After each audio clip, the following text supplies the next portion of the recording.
Assalamualaikum warahmatullahi wabarakatuh. Selamat berjumpa kembali sahabat rumah belajar. Oke, hari ini kita belajar pada materi teks prosedur. Nah, adapun tujuan dari pembelajaran materi ini adalah yang pertama memahami definisi dari teks prosedur. Yang keduanya adalah mengidentifikasi ciri-ciri dari teks prosedur, yang ketiganya itu adalah mengidentifikasi jenis-jenis teks prosedur, dan yang keempatnya itu adalah menganalisis struktur dari teks prosedur. Tahukah sahabat rumah belajar, teks yang berisi prosedur atau petunjuk kerja sering kita jumpai pada kegiatan sehari-hari. Misalnya tentang membuat sesuatu dan menyajikan seperti makanan, kerajinan, pembuatan KTP, tata cara penggunaan aplikasi daring atau online. Nah, jika sahabat rumah belajar amati, dalam melakukan sesuatu kita butuh yang namanya petunjuk, dengan maksud supaya apa yang kita lakukan sesuai dengan tahapannya. Dalam teks prosedur terdapat tujuan serta langkah-langkah yang harus dilakukan secara urut dan sistematis.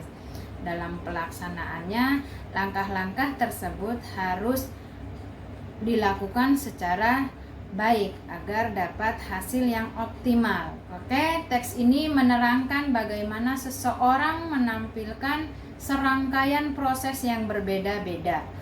Ada serangkaian ciri-ciri yang harus kita ketahui dari teks ini, karena banyak jenis teks. Seperti contoh, ada teks deskripsi, ada teks prosedur, ataupun ada teks naratif.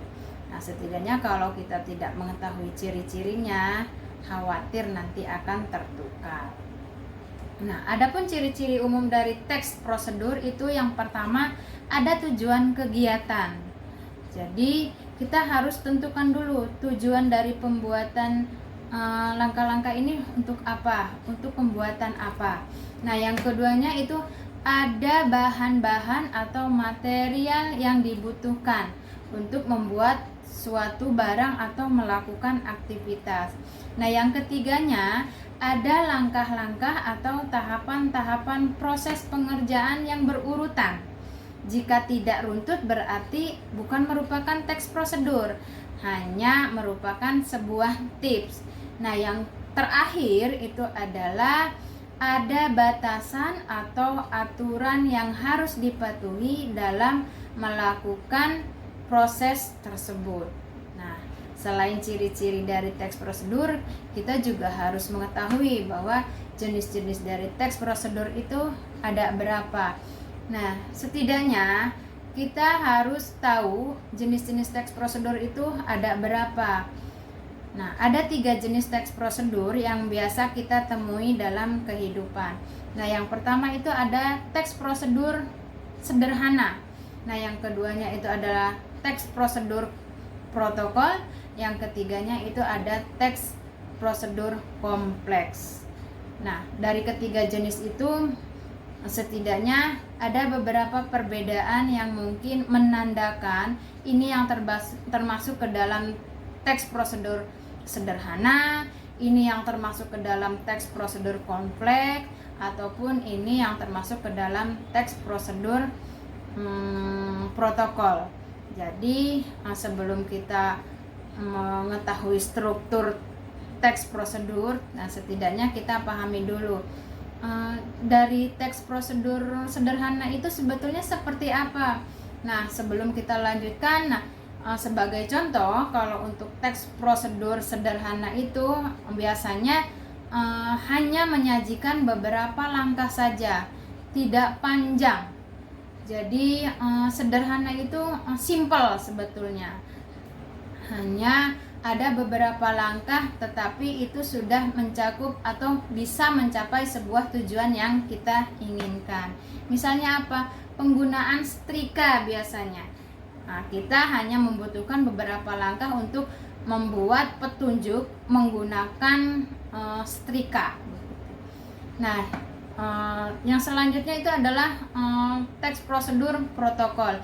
Kalau untuk teks prosedur protokol itu adalah teks prosedur yang langkah-langkah kerjanya itu tidak berurutan juga tidak mengapa.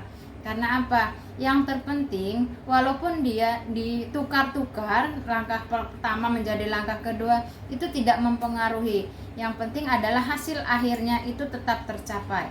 Nah, sedangkan untuk teks prosedur kompleks itu biasanya harus berurutan, mulai dari pertama sampai terakhir. Jadi tidak boleh ditukar-tukar seperti kita melaksanakan teks prosedur protokol.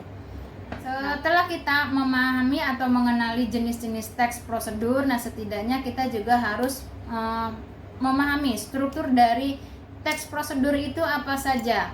Nah, sebetulnya ketiga jenis teks prosedur itu mempunyai struktur yang sama. Yang diantaranya itu adalah setiap teks itu pasti mempunyai tujuan.